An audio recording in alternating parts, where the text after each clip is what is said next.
Hi everyone, this is Mitch. It's Sunday, November 9th. What a great day of college football we had yesterday.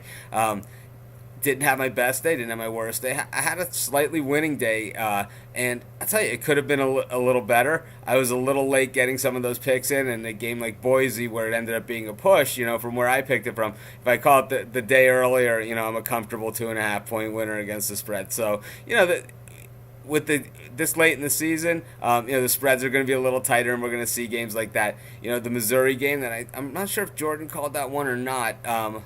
But I do know that was one of those games where this last second 94-yard touchdown by a team that's getting slaughtered ends up being, the meaningless touchdown ends up being, the spread cover. And we see those all the time in college football. And we usually seem to be on the other side of them. I think I remember twice that I've been on the right side of them. But, that's all part of the game.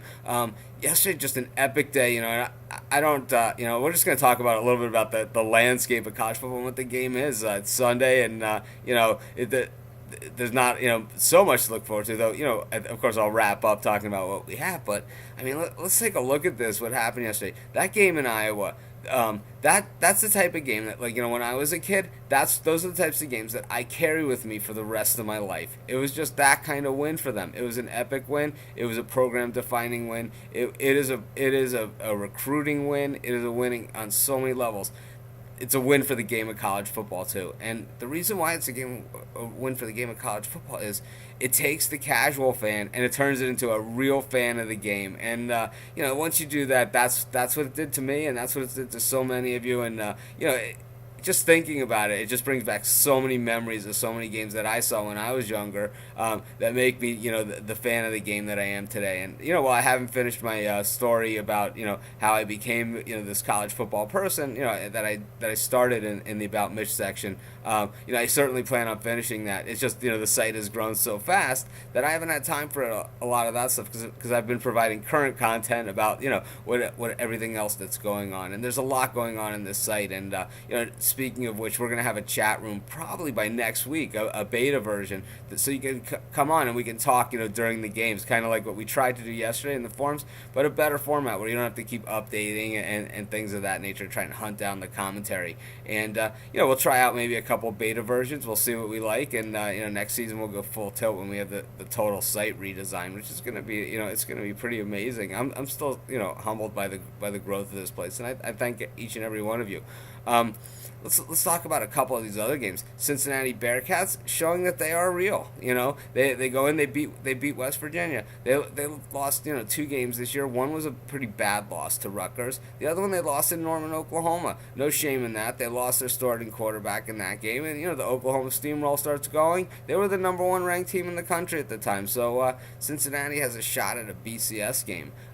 There's going to be a lot of controversy as to who gets to even qualify for the BCS games, because it looks like Utah possibly is in. And they went out, they're in. They beat BYU in Holy War. They're going to a BCS game. And what about Ball State? They play on Tuesday night again this week, and now they're going to get some national exposure. Do they deserve to be in?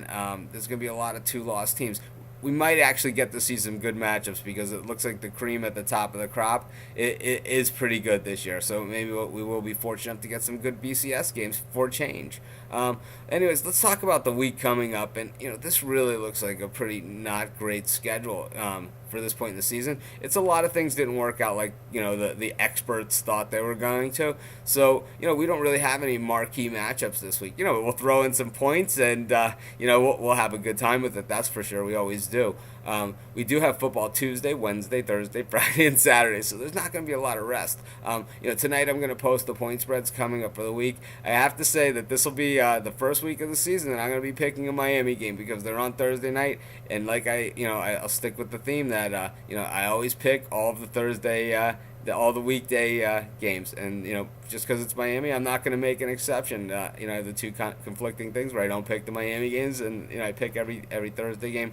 But I am going to pick the Miami game this week, and I'm excited to talk about my Canes because it's an exciting time to be a Cane fan, and they also play the next Thursday as well. So in any event, this is Mitch. We got a full week of college football coming up ahead of us, and just a day to remember yesterday, and we'll probably touch on it again for tomorrow's video, and and also in my 10 top tens that'll be posted later on today. So this is Mitch. Thanks for joining me, and have a great Sunday.